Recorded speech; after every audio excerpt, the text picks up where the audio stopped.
being at a company like I was at the time for about 15 years, you get set in your ways and how things operate. And we have company values that we work with. I found myself a lot of the times with conflict or challenges that came up or disconnects that individuals were really irritating me sometimes when I was trying to get things accomplished, which seemed pretty simple. It would be challenging to look at that instead of being just a regular conversation. It became more of a conversation with my points and their points. And I'm not sure that's the best approach when you're trying to deal with things. So in some cases, you started noticing people being short or cutting you off or making sure that their points were heard. And you start to feel, why is that happening? Or did I not convey it right? Or did I not present the right value? Meaning, is my opinion being recognized, or is it just being challenged for the purpose of it being challenged?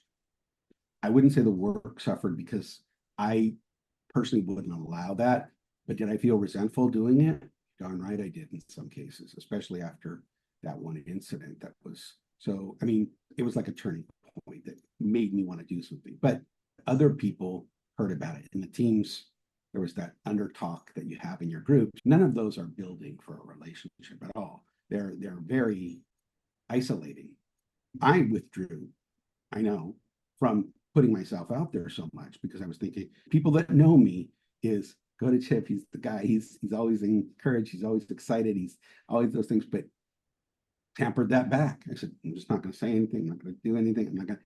That's what happened to me.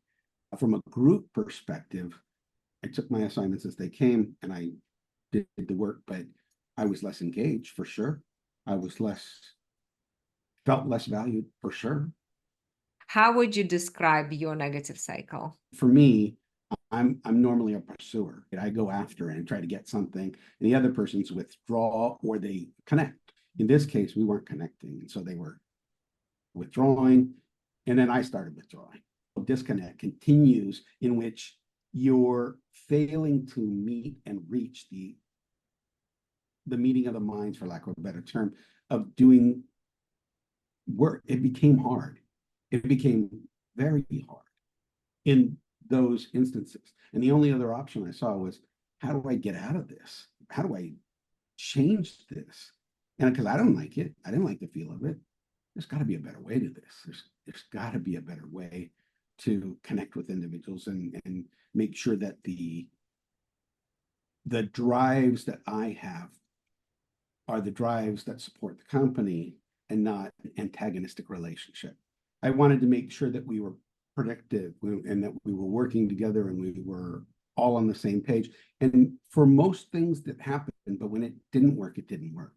And I really didn't try to work the issue. I thought the best thing to do was let's just stop and distance ourselves. So, and there was no recommendation, there was no magic, there was no nothing. I thankfully landed in your course. I said, this is something I feel compelled to do. It was nowhere near my home. It was like 60 miles away, but I was like, I like this course outline so much. I'm going to go check this out. What started to change for you and in your interactions with other people? This is where you had that life-changing event. This actually was a change in the way I do a lot of things, not just at work. It was pervasive in everything. And I learned when you're connecting with individuals to slow down your speech, lower the voice, connect more with an individual, tell them how valued those people are in your relationship that you're working with. Address a problem from a perspective of the problem's the bad guy, not the person's the bad guy. And that changes everything. Changed the way I thought about things, changes the way I do my work. And I work traditionally in automation, AI, and new ways of thinking, but it really put my focus on we should all be doing this. And then that can be a secondary part of your job because this part, keeping the connections up, keeping the relationships tight and productive, are much more effective than just a widget or a cog or a task being done. We had a program over at our work that allowed us to actually promote new ideas. And I got onto the thing and I promoted this idea to the leadership teams in which the customer service teams, leadership really were excited about that. And we taught those leaders some of the techniques and skills with that to 9,000 people in the organization. That's a big impact. And your name gets out there and people will reach out to you and say, hey, can you come talk to us about this? And can you come talk to me? So automation, AI, things that I normally do, I considered, yeah, that's my day-to-day secondary job stuff. But the real thing I want to do is really help relationship building and building trust in organizational teams to become more productive.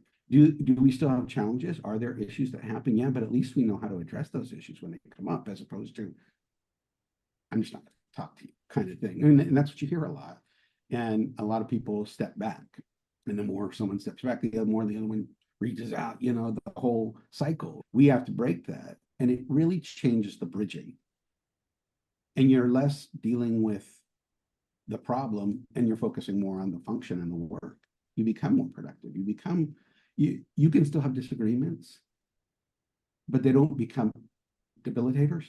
They become opportunities for ways to do it differently, or at least to have a more meaningful conversation, at least in my end. My stress level, night and day, it's gone down dramatically. I don't question someone's opinion of me anymore when some conflict comes up. I just look at it as this conflict happened. This is what I'm feeling. What are you feeling?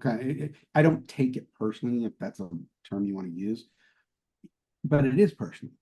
And how do you take that personal part, and make it not just a win, but a way an opportunity to grow every time, and to not let the cycles impact my work directly. From a team perspective, more harmony that comes across the team, the ability for teams to not be afraid to ask challenging questions and not be afraid to challenge.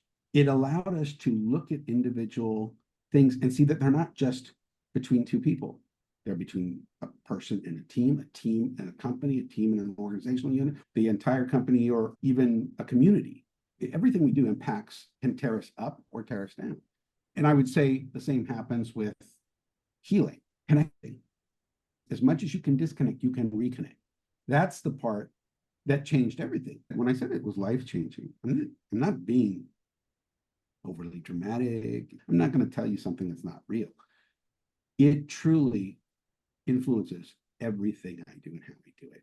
And that, to me, has been so comforting and so valuable, and driving a whole new way of addressing it. 7 years is a long stint to use a technique. I don't think it's a technique anymore. I think it's an operating principle for me.